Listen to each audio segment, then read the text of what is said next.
ଡେଲାଙ୍ଗ ଅଞ୍ଚଳ ବେରବୋଇ ଠାରୁ ଡେଲାଙ୍ଗ ପର୍ଯ୍ୟନ୍ତ ଗୋଟେ ପଦଯାତ୍ରା ଆୟୋଜନ କରାଯାଇଥିଲା। ତିରଙ୍ଗା ଯାତ୍ରା, ସିନ୍ଦୁର ଯାତ୍ରା ଆୟୋଜନ କରାଯାଇଥିଲା। ବୀର ଯବାନ ମାନେ, ତିନି ସେନାର ଯୋଉ ପ୍ରମୁଖ ଯବାନ ମାନେ ଯେଉଁଭଳି ଭାବରେ ଭାରତର ମାନ ଉପରେ ରଖିଲେ ଏବଂ ପେହେଲଗାମର ଯୋଉ ଜବାବ ଯୋଉଭଳି ଭାବରେ ପାକିସ୍ତାନରେ ଦେଲେ, ତେଣୁ ତାଙ୍କୁ ଧନ୍ୟବାଦ ଏବଂ ବଳିଷ୍ଠ ନେତୃତ୍ୱ ମାନ୍ୟବର ଯଶସ୍ୱୀ ପ୍ରଧାନମନ୍ତ୍ରୀଙ୍କ ବଳିଷ୍ଠ ନେତୃତ୍ୱରେ ତିନି ଯବାନ ମାନେ ଯେଉଁଭଳି ଭାବରେ ଭାରତର ସେରୁ ଉପରକୁ କଲେ ଏବଂ ଆତଙ୍କବାଦୀ ପାକିସ୍ତାନରେ ପଶି ଧ୍ୱଂସ ବିଧ୍ୱସ୍ତ କଲେ, ତାଙ୍କୁ ସମର୍ଥନ ଜଣାଇ ଆଜି ମୁଁ ଡେଲାଙ୍ଗ ପିପିଲି ଅଞ୍ଚଳରୁ ଆପଣ ପିପିଲି ସାଂସ୍କୃତିକ ପରିଷଦ ମାଧ୍ୟମରେ ଆଜି ତିରଙ୍ଗା ଯାତ୍ରା କରାଥିଲା ଏବଂ ସେ ଯବାନ ମାନଙ୍କୁ ଆଜି ମନୋବଳ ବୃଦ୍ଧି ପାଇ ଏବଂ ଯବାନ ମାନଙ୍କ ଯୋଗୁଁ ଆମେ ଆଜି ସୁରକ୍ଷିତ ସେ ବାର୍ତ୍ତା ଦେବା ପାଇଁ ଏବଂ ଯଶସ୍ୱୀ ପ୍ରଧାନମନ୍ତ୍ରୀଙ୍କ ବଳିଷ୍ଠ ନେତୃତ୍ୱ ଯୋଗୁଁ ଆଜି ଏହା ସମ୍ଭବ ହେଇପାରିଲା।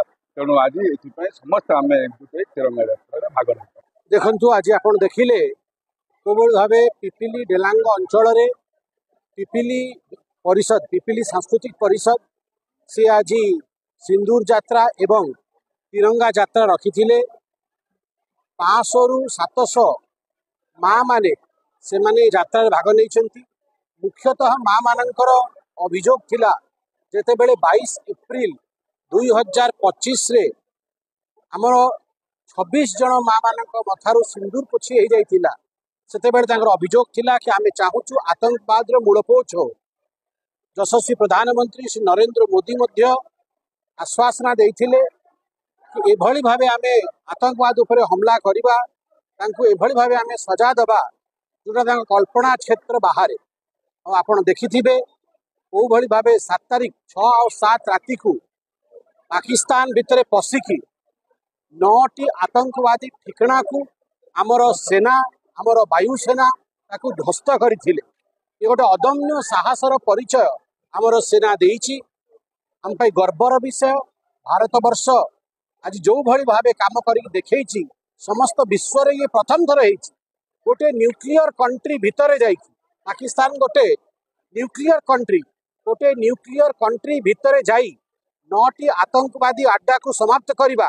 जेते बेले से माने एस्कालेट कले 11टी एयर बेस को ध्वस्त कर दबा, 50टी तांकर जवान को मारि दबा, 100टी तांकर आतंकवादी मारि हे जाइछन्ति।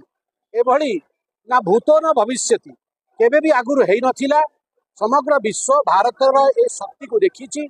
ताहा पाई भारतर आर्मी को, भारतर नौसेना को, भारतर वायुसेना को बहुत बहुत सैल्यूट करिछि। आज डेलांग पिपिली अंचल जो कार्यक्रम है बहुत बहुत धन्यवाद देवी माननीय लेफ्टिनेंट जनरल नारायण महांती। से ओडिशार गर्व मध्य हमर ओडिया पिला ओडिया पुओ से जो बड़ भाबे आसिकी आम सांगरे अनेक किलोमीटर से आज बुलीचंती। से हमर आशीर्वाद हमको देइचंती। आम पई गर्वर विषय। आम सहित हमर आंचलिक नेता आम विधायक पिपिलीर डेलांगर विधायक आशिष पट्टनायक महोदय, रमेश भाई जहाँकर परिषद छता तले कार्यक्रम होइछि तांकु मध्य बहुत धन्यवाद। सर्वोपरि माँ मानू को बहुत धन्यवाद।